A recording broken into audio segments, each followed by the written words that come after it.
हमारा देश भारतवर्ष धर्मपरायण एवं व्रतों का देश है।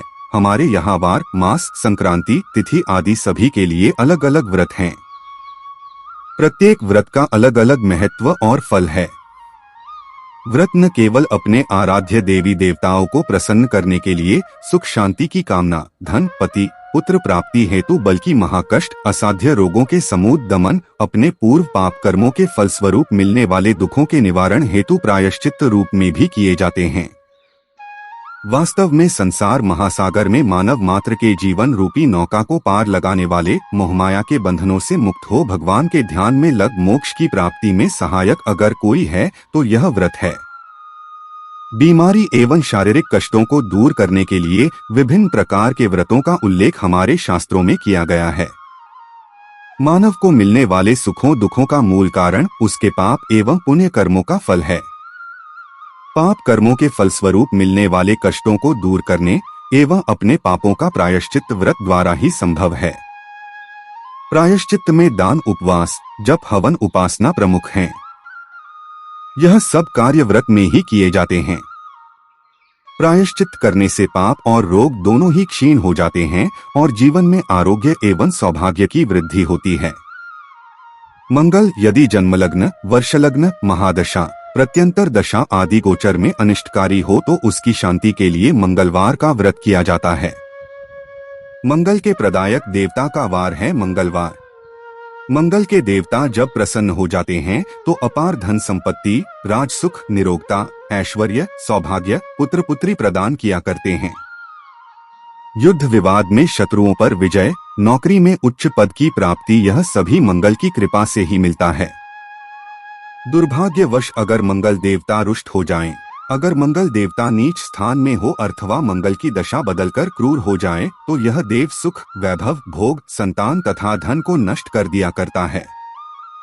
सुख, वैभव, संतान की प्राप्ति तथा दुख और कष्टों के निवारण हेतु मंगलवार का व्रत करना चाहिए। स्वभाव की क्रूरता, रक्त विकार, संतान की चिंता, संतान को कष्ट, कर्जे को चुकाना, धन की प्राप्ति न होना आदि निवारण हेतु मंगलवार का व्रत अति उत्तम एवं श्रेष्ठ साधन है।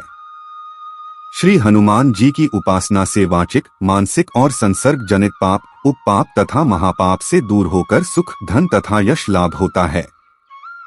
सभी प्रकार के सुख, ऐश्वर्य, रक्त विकार, राज दरबार में सम्मान, उच्च पद प्राप्ति एवं पुत्र प्राप्ति के लिए मंगलवार का व्रत किया जाता है।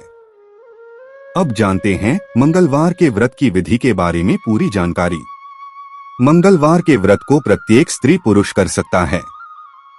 मंगलवार के दिन प्रातःकाल उठकर अपामार्ग या ओंगा की दातुन करके तिल और आंवले के चूर्ण को लगाकर नदी, तालाब अथवा घर में स्नान करें। स्वच्छ लाल रंग के वस्त्र धारण कर लाल चावलों का अष्टदल कमल बनावें, उस पर स्वर्ण की मूर्ति बनवाकर प्रतिष्ठादि करें। लाल अक्षत, लाल पुष्प, लाल चंदन एवं लाल धान्य, गेहूं, सूजी आदि के बने हुए पदार्थों का भोग लगावें। घर को गोबर से लीप कर स्थान पवित्र करें। फिर पत्नी सहित मंगल देवता का पूजन करें। पूजन की जगह पर घी की 4 बत्तियों का चौमुखा दीपक जलावें। 21 दिन मंगलवार का व्रत करें और 21 लड्डुओं का भोग लगाकर वेद के ज्ञाता सुपात्र ब्राह्मण को दें। दिन में केवल एक बार ही भोजन करें। 21 व्रतों के अथवा इच्छा पूर्ति होने पर मंगलवार के व्रत का उद्यापन करें। उद्यापन के अंत में 21 ब्राह्मणों को भोजन कराकर यथाशक्ति स्वर्ण दान करें। आचार्य को सामर्थ्यानुसार दक्षिणा देकर लाल बैल का दान करें, फिर स्वयं भोजन करें। मंगलवार के दिन स्वाति नक्षत्र हो तो उस दिन प्रातः स्नानादि से निवृत्त होकर मंगल यंत्र का निर्माण करें या मंगल देव की मूर्ति बनावें। मंगल की मूर्ति का लाल पुष्पों से पूजन करें, लाल वस्त्र पहनावें और गुड़, घी, गेहूं के बने पदार्थों का भोग लगावें।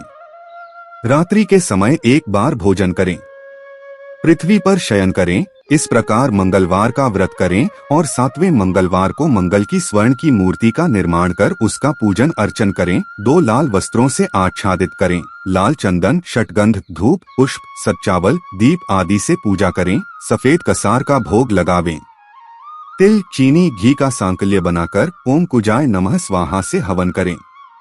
हवन और पूजा के बाद ब्राह्मण को भोजन करावें और मंगल की मूर्ति ब्राह्मण को दक्षिणा में दें तो मंगल ग्रह जनित सभी अनिष्टों की समाप्ति हो। व्रत के प्रभाव से सुख शांति यश और ऐश्वर्य की वृद्धि होती है।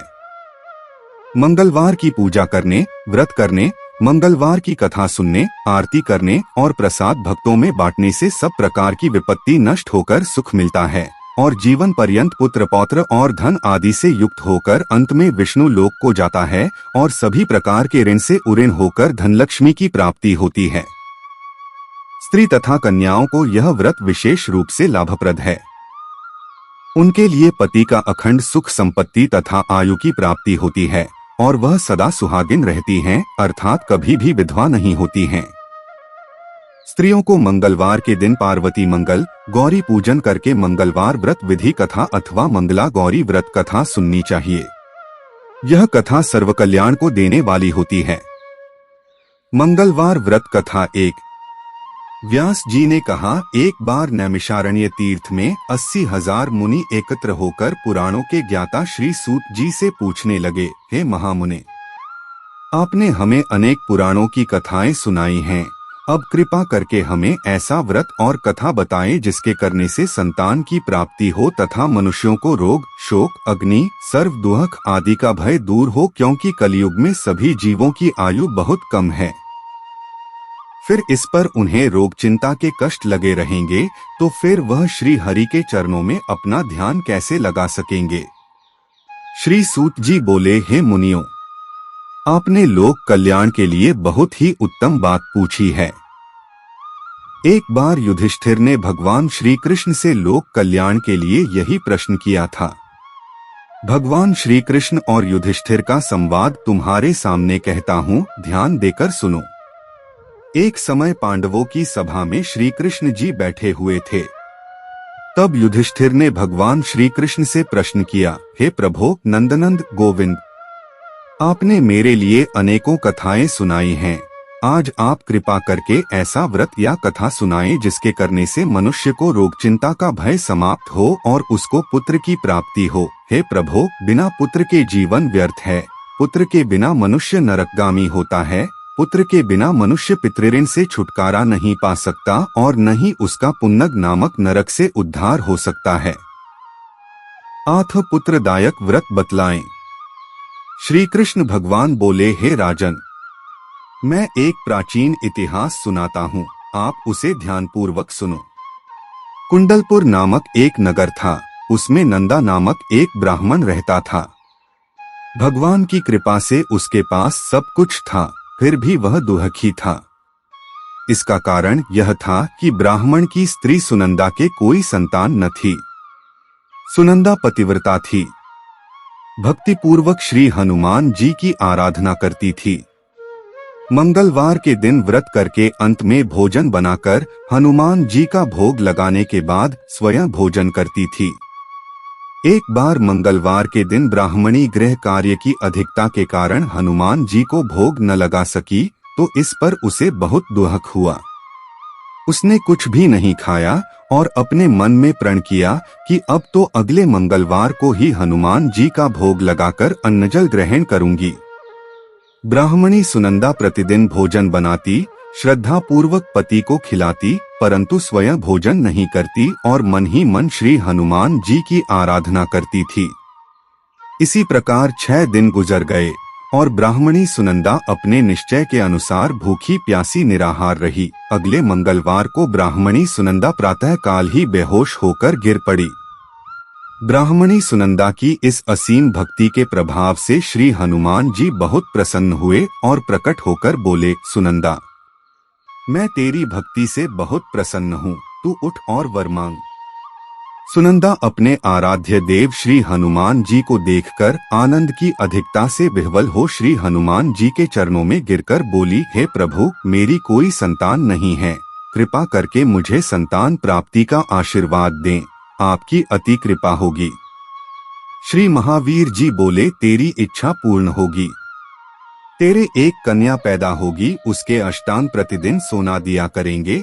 इस प्रकार कहकर श्री महावीर जी अंतर्ध्यान हो गए। ब्राह्मणी सुनंदा बहुत हर्षित हुई और सभी समाचार अपने पति से कहा। ब्राह्मण देव कन्या का वरदान सुनकर कुछ दुखी हुए, परंतु सोना मिलने की बात सुनी तो बहुत प्रसन्न हुए। विचार किया कि ऐसी कन्या के साथ मेरी निर्धनता भी समाप्त हो जाएगी।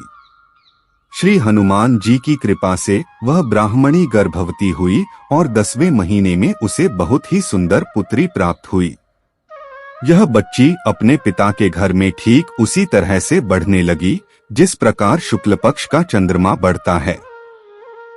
10वें दिन ब्राह्मण ने उस बालिका का नामकरण संस्कार कराया। उसके कुल पुरोहित ने उस बालिका का नाम रत्नावली रखा, क्योंकि यह कन्या सोना प्रदान किया करती थी।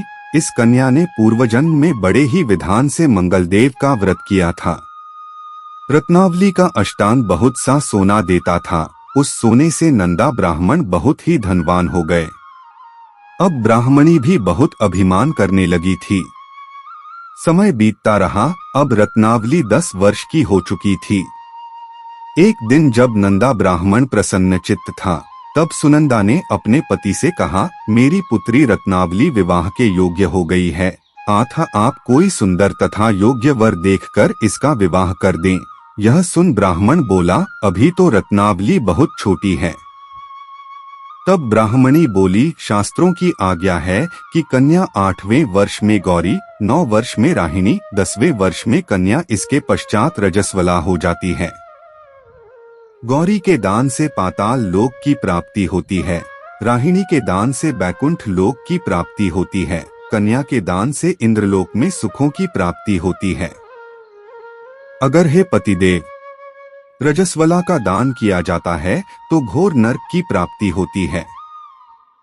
इस पर ब्राह्मण बोला, अभी तो रत्नावली मात्र 10 ही वर्ष की है और मैंने तो 16-16 साल की कन्याओं के विवाह कराए हैं, अभी जल्दी क्या है।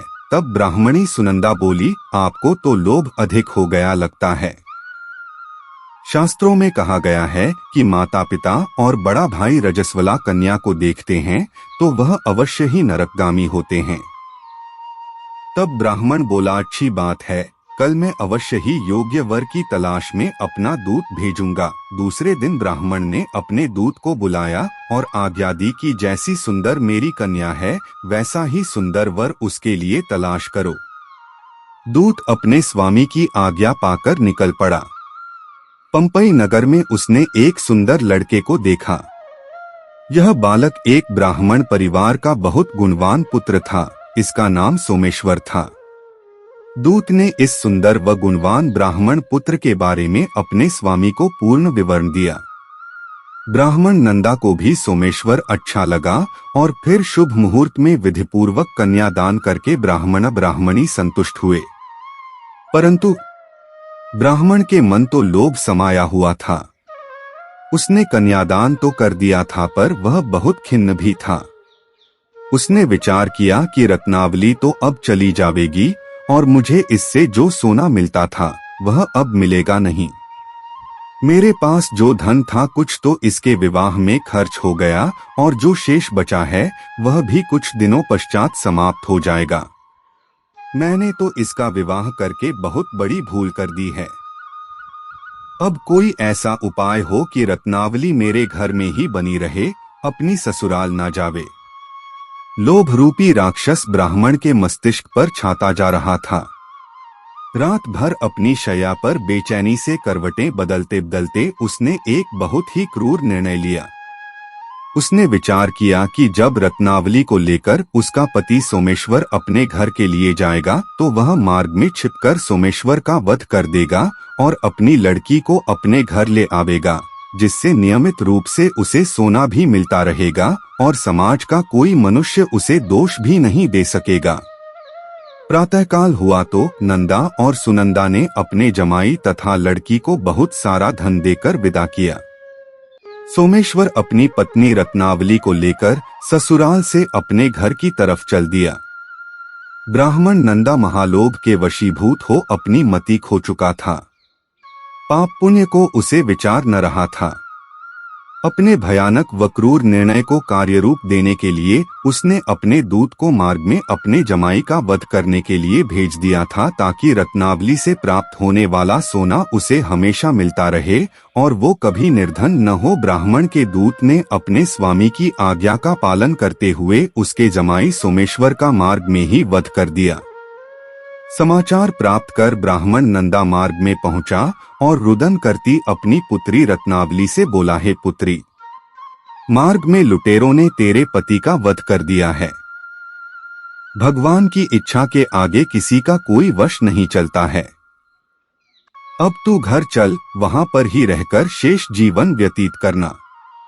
जो भाग्य में लिखा है वही होगा। अपने पति की अकाल मृत्यु से रत्नावली बहुत दुखी हुई। करुण क्रंदन व रुदन करते हुए अपने पिता से बोली, हे पिताजी, इस संसार में जिस स्त्री का पति नहीं है उसका जीना व्यर्थ है। मैं अपने पति के साथ ही अपने शरीर को जला दूंगी और सती होकर अपने इस जन्म को, माता पिता के नाम को तथा सास ससुर के यश को सार्थक करूंगी। ब्राह्मण नंदा अपनी पुत्री रत्नावली के वचनों को सुनकर बहुत दुखी हुआ। विचार करने लगा, मैंने व्यर्थ ही जमाई वध का पाप अपने सिर लिया।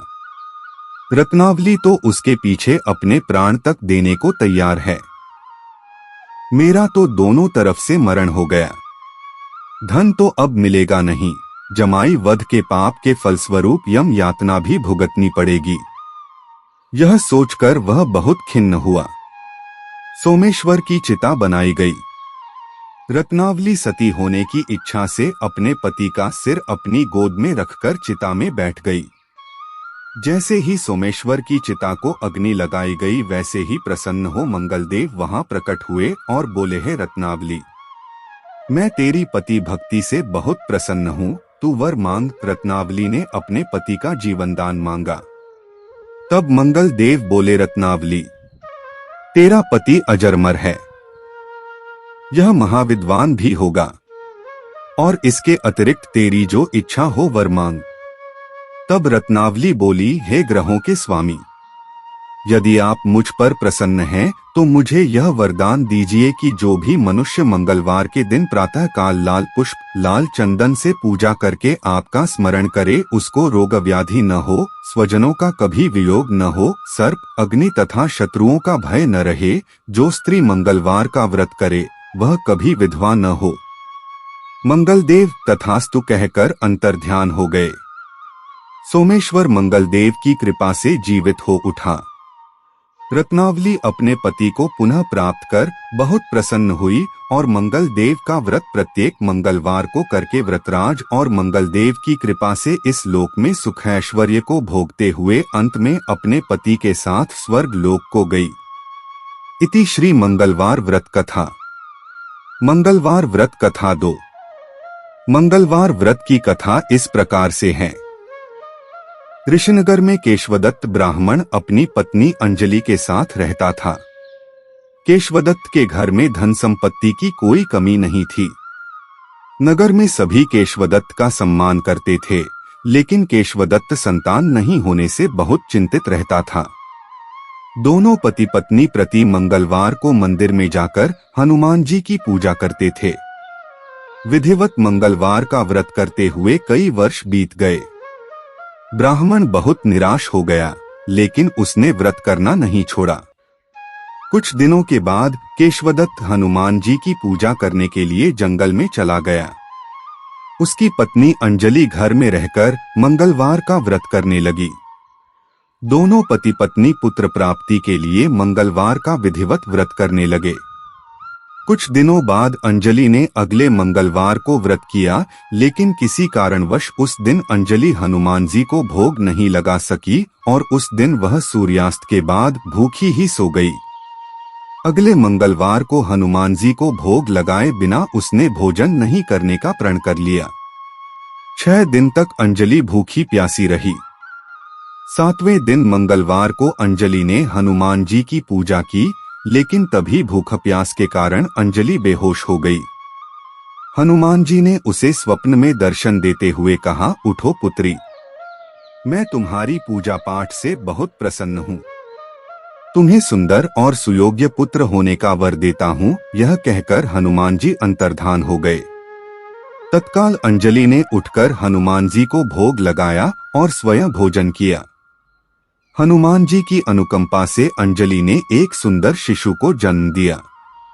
मंगलवार को जन्म लेने के कारण उस बच्चे का नाम मंगल प्रसाद रखा गया। कुछ दिनों बाद अंजलि का पति केशवदत्त भी घर लौट आया। उसने मंगल को देखा तो अंजलि से पूछा, यह सुंदर बच्चा किसका है? अंजलि ने खुश होते हुए हनुमान जी के दर्शन देने और पुत्र प्राप्त होने का वरदान देने की सारी कथा सुना दी। लेकिन केशवदत्त को उसकी बातों पर विश्वास नहीं हुआ। उसके मन में पता नहीं कैसे यह कलुषित विचार आ गया कि अंजलि ने उसके साथ विश्वासघात किया है। अपने पापों को छिपाने के लिए अंजलि झूठ बोल रही है।